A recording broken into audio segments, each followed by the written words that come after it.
אני לא מדבר עברית. However, since we're talking about innovation, I thought I'd take a risk. So I say, אני נרגש לחזור הביתה לארץ ישראל.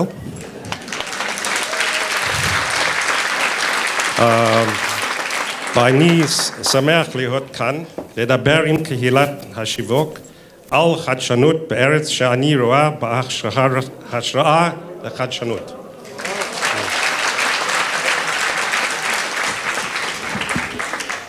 Maybe next year will be better. So I wanted to talk today a little bit about something that we have as a conversation inside Kimberly-Klark, inside Hogler Kimberly-Klark, and in every office around the world at Kimberly-Klark, is a conversation about insanity. And by this we mean, in a world when we're talking about innovation, there's, in our view, a paradox of innovation. So on the one hand, if you look at the technology, you look at the digital world, it's unbelievable pace of change, an unbelievable innovation. And yet on the other hand, when you look at us as brand builders, as marketers, we're completely static. We still build brands in a way that we built in an analog world that was designed in 48, back 66 years ago. That was built and designed against models that were predicated on an analog world. So how is it possible in an industry on one hand where we're dramatic innovation, and on the other hand, we're completely static? And for us, that's complete insanity. So before I talk about it, I have three apologies I want to make. Maybe the first one I don't have to make in Israel, but generally when I talk, I land up insulting people. So if I insult you, I apologize. My intent is not to insult, but rather to provoke a conversation.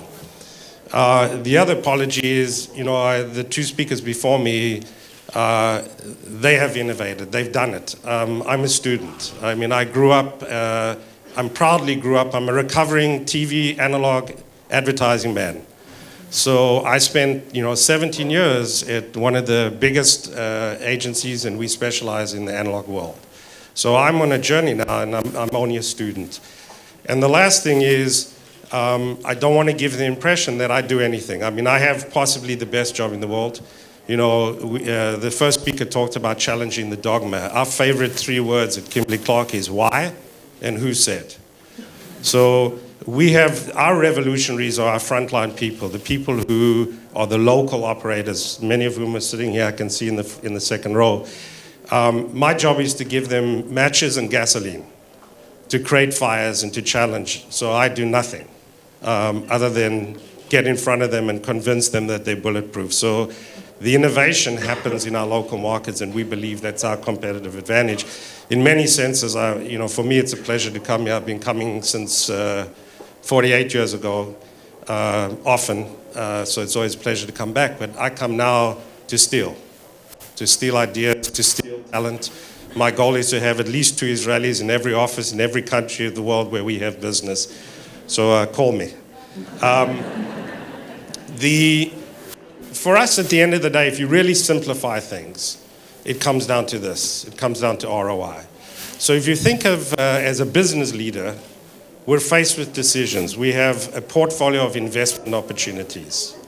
And we have more opportunities than money. Is always the case, no matter how good things are. Whether you're Apple, doesn't matter. You have more investment opportunities than money. And so ultimately, as a business leader, you have to place bets. And the ability to improve the ROI of those bets creates a virtuous circle. So the greater the ROI, the greater the return, the greater ability to make deeper and more investments. And therefore, you have the ability to sustain the brand and grow the brand. And as brand builders, whether you're a marketer or a salesperson or an agency person, doesn't matter, you have the ability in your hands to make decisions to improve the ROI. And it's our belief that most of what we do when we go back to work, because you're going to sit here, I don't know how long is the day, 2 days, and you have what I call a Prozac meeting. We were talking about pharmaceuticals. You come here and you get inspired, and you think about change and innovation, and then you go back and the Prozac wears off, and you go back to your old world, and you build your brands the old way. And when you do that, you kill the ROI of your investments and you get into a negative cycle. So I want to offer some suggestions on maybe how you can get out of it. I don't have the answers, but I have some questions and a framework for perhaps to challenge the dogma. So it's a given. Change has happened. I hope that no one wants to debate that change has happened. The world, which sometimes I look back longingly because it was a lot easier, made one TV ad, you shipped to the networks, you cover the world, everything was great. The world has changed. The world of 3 networks, the world of stores, and it looks the same. It looked in Israel as it is in the US, as it is in South Africa. It doesn't matter. It's changed. And yet we spend more of our time admiring the change, talking about the change, the numbers, and not enough talking about how we change to adapt to this change, because we haven't changed enough. And for me, this is insanity. When you don't recognize that you have to change, you must be insane, right? The definition of sanity, doing the same thing and expecting a different outcome. So ask yourself the question, as you go back to do your job, are you doing exactly the same thing that the people before you did and before them? And the answer is likely yes. And for those of you who are not, keep doing it. But the best example is, and by the way, I'm going to show 2 reels, okay? One is a compilation of ads, and I'm picking TV for the point, in most because it's easy to watch, but I could do this in any industry, in any country in the world. And I picked automobiles because I haven't shown it for a while, and it's also a great one to go over because it's one of the greatest, if not the biggest spender in terms of ANCP spending.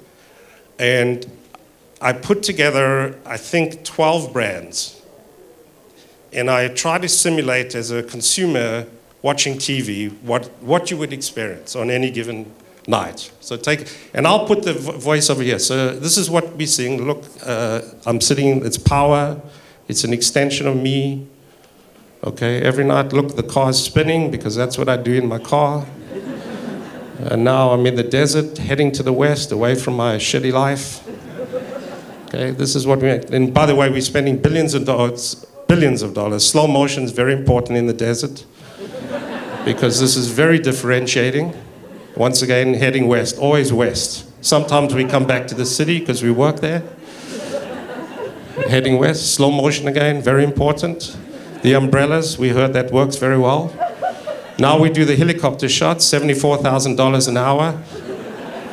Just now there'll be 2 shots, there you go, $140,000 an hour. Very differentiated, obviously. Come home, always come home, that's important. Show the brand because copy testing says you must show the brand, preferably in the first 7 seconds. So, how many of us are doing that? How many of us are doing that? That's insanity. And we're spending a lot. I mean, this is multiple billions of dollars in TV, media spend, print, outdoor, and hundreds of millions of dollars in production costs. Trust me, and I did some of this. And it doesn't have to be cars. It could be detergent, bright and white. There is no brand out there that's not saying some version of bright and white. Toilet paper, we've been guilty, Lily. Soft and strong, yeah?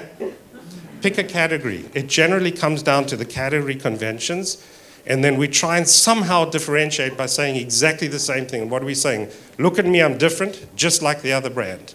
And by the way, I'm going to do it in TV, because that's where it's all happening, even though I know there's this other thing called the digital world out there. But for some reason, I'm paralyzed and I'm stuck here. And because that doesn't work, and trust me, it doesn't work, the ROI is terrible. I don't care what anyone tells you. The ROI is terrible. This is what you have to do. 1.9% financing. Best financing offers 0.9% finance. Financing that fits. $30,995. $1,000 cash back. Just $23,200. 0% APR. 0% APR. 0% financing. 0% financing. $4,096. Use up to $5,500 cash back. 0% finance. 1.9% APR. 0 APR. 0% financing or $1,000 cash back. So if that doesn't depress you, you're in the wrong business, right? This is not differentiated. This is not going to build a brand, and this is not going to drive ROI. And by the way, if you're not doing it this way, you're doing it some other way. There is always some sort of price incentive, some sort of coupon, some sort of deal. And I'm not saying that at the end of the world there isn't a place for trade spend and price, but to the degree that they do it and we do it in the industry is crazy. And we have to do it because of what you saw before then. So why are we doing this? I mean, it's logical. Please tell me you agree. It's logical that that doesn't make sense. And yet, and I know a lot of the people who did this, including my agency before I got a real job. So why are we doing this? These are smart people. These are accomplished brand builders. Why are they doing it? And I think there are probably 3 or 4, there are many, but I think there are 3 or 4 really big ones. And the biggest one for me is, if you think about it, many of us are stuck, hanging between 2 hoops. So the reality is we're in the midst of change, real change, and most of us don't want to let go. We know that we have to grab. We know that's where we need to go, but we don't. And we hold on and grab to the other side, and we land up hanging in the middle. In many ways, what you do, you're hanging in the middle. Halfway in there and halfway in here, and that's absolutely the worst place to be. It's very awkward, doesn't look good, and you're swinging. So why are you doing that? I think the biggest of all the 3 reasons is human. So the human is conditioned to believe instinctively that it's more risky to go there than to stay where we are. I think this visual captures it. Logically, if you step back and rationally thought it through, standing on ice where you stand, ultimately your weight is, I mean, this is mathematics, right? Ultimately your weight will drop you through. But you know where you are, and you believe that it's more safe. There is greater safety in standing where you are because you don't know what is out there. And the risk of the unknown is far greater than the risk of the known. And the irony is the predictability of where you are is 100%. The past is a predictor of where you're going to go, and yet you defy this logic. And it's a human condition. So as I said, part of my role in the organization and part of the role of the leaders in our organization is to convince each other that they're bulletproof, that it's safe to go. And if you do fall through the ice, it's heated. You will not freeze because there's someone to get you out there. I mean, one of the things I've learned over the years about Israel is the psychology of risk and the psychology of failure. But this is somewhat unique. And in most countries around the world, most brand builders believe it's far riskier and they'd rather stay where they are because the reward in the status quo is huge. Which leads me to my second point. Even if you believe it's important, imperative, it's demanded of you that you move forward and you take a chance on the ice, the investment in the status quo is massive. For those of you who work in big organizations, I'm sure you've experienced this. The minute you come up with an idea or a concept or you want to challenge the status quo, challenge the dogma, the system is going to tell you no.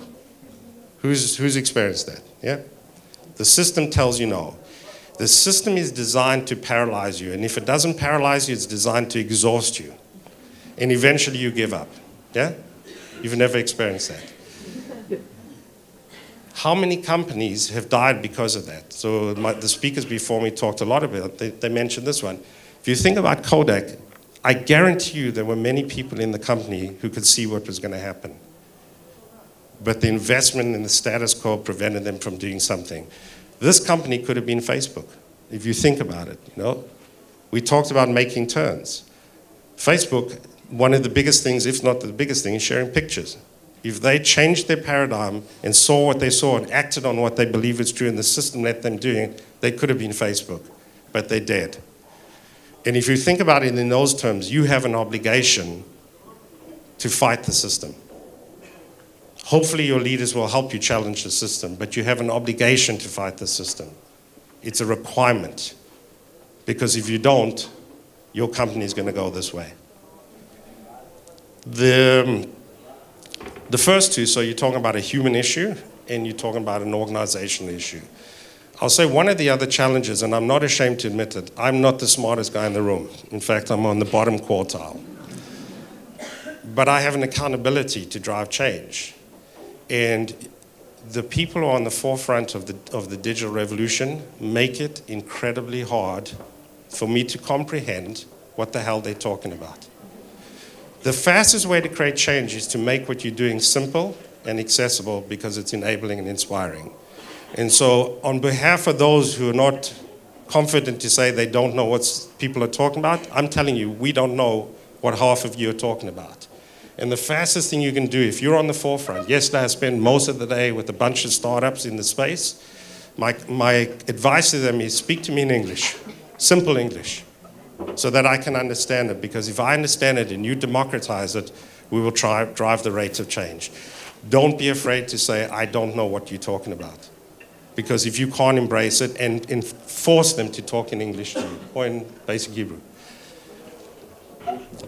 And what happens? So in a world where you're risk averse as a human, and the organization sets you up to not change, and you don't understand, what happens is you create a center of excellence. Who has a center of excellence in the organization, right? So you create a center of excellence, and anytime there's something new, in my world, we spun off media. Then there was a thing called shopper marketing. So we created a shopper marketing group, and we spun it off, and we sent money with them. Then we created a digital group, and we created this thing called digital marketing, and we spun it off. And now I'm hearing the CRM, and the latest thing, because I get lots of emails, content marketing. So the minute there is something, some new, some innovation, some change, we create a center of excellence, and we send it off with money. And what do? We isolate it. We create a fractured experience for the consumer. And we diminish both budgets. And 9 out of 10 times when they send off this thing to do this thing called digital marketing, which in our organization is a banned concept and a banned word, no one talks about it. We don't do digital marketing. We do marketing in the digital world. Because the minute you send it off with a minute, tiny piece of the budget, and it's the first thing to go. Because we're wired to believe that we have to first lay down the base of media called mass media. And then we build digital on the fringes. And it's a bolt-on. Most of the time it's stuck on, not even bolted on, and it's the first thing to go. And so my request to you is never use the word digital marketing again. Talk about building brands in a digital world and make digital the center of the plate. Make it at the main table. Do it where you do it, and create for a consumer a seamless, frictionless, integrated experience. No consumer sits around and says, I'm now leaving the analog world, and I'm going to the digital world so I can experience some digital marketing.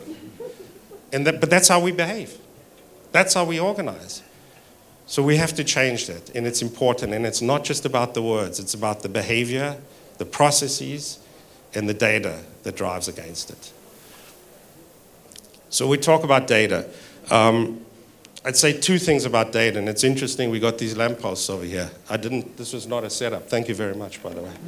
So there's a story, There was a policeman walking through the park, and he saw a guy underneath the lamppost, looking. So he asked him, what are you doing? He goes, well, I'm looking for my keys. So the policeman said, let me help you. Where did you drop it? And the guy goes, over there. He goes, well, why are you looking over here? He goes, because that's where the light is. Part of the reason we're paralyzed and we spend all of our money in mass media and traditional media and analog media is because that's where the data is, because that's what we can read. And we haven't figured out how to integrate data in terms of measurement.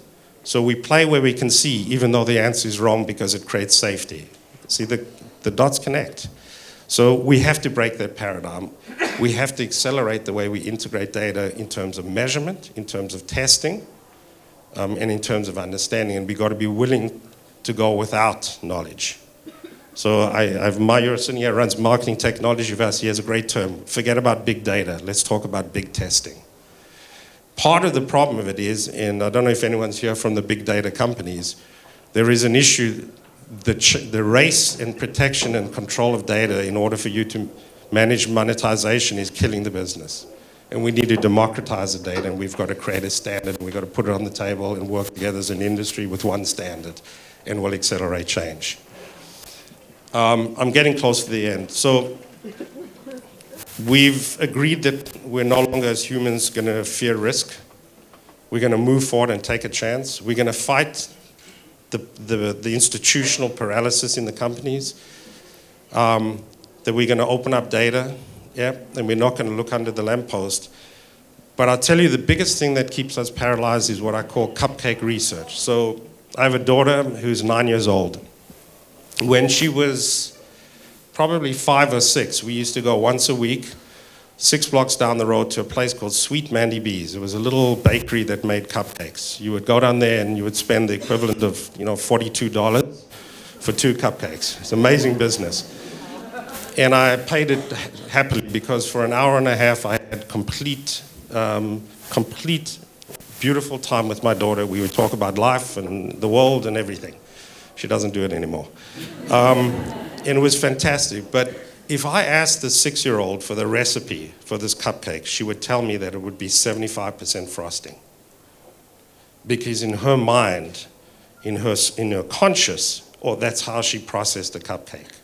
And if I baked her a cupcake, which I can, with 75% frosting, she'd probably throw up, not eat a cupcake again, and I'd save a lot of money.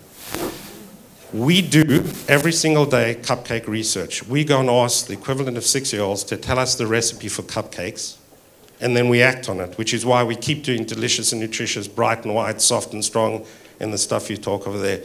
We go and do focus groups, and we do research and ask consumers to tell us what they don't know. Because 80% at least of decision-making is made in the subconscious. And all of our research, a good chunk of our research is designed to ask what's going on in the conscious. So we at Kimberly-Klark have banned focus groups, at least the ones where we ask them to tell us what they know, because we want to find out what they think and what drives their behavior, not what they tell us. And I would tell you probably the biggest saving you can make tomorrow is to ban focus groups. And if anyone's here from a focus group company, I deeply apologize. But I'm happy to help you because there is a way out of this. Don't go and do cupcake research. All it's going to do is tell you exactly what you've told them to tell you, which keeps you going in this loop of doing bright and white, delicious and nutritious, soft and strong, and it's going to kill you. So at the end of the day, you work as an organization. There are going to be pioneers, and there are going to be rule breakers, and there are going to be people who challenge the dogma, who are willing to break it. But at the end of the day, most people are standing in a burning building. We're all standing in a burning building. It doesn't matter how big or small your company is. And we know it's burning, and we're going to jump. And I don't know what this thing's called. One day I'm going to find out. But apparently they have these things. Most people don't want to jump, even they know the building's burning. In our organization, the people who hold this thing are the people sitting here. So in our company, our ethos, our culture is the person who's going to save you is sitting in front of you, next to you, behind you, and on the stage. It's got to be okay, jump. And by the way, you're only jumping from the first floor. Even if you miss that thing, no one's going to get hurt. And my counsel to you, my plea to you as an industry, and by the way, when I started talking about this, my PR people said, you can't go and talk about this, IP, I've never had an original thought. This is all stolen from someone else. The issue is not the thinking. The issue is the doing. And so my plea to you as an industry is to act on something that I said today so we can start challenging the paradigm. We should be 100 miles ahead of where we are today as an industry.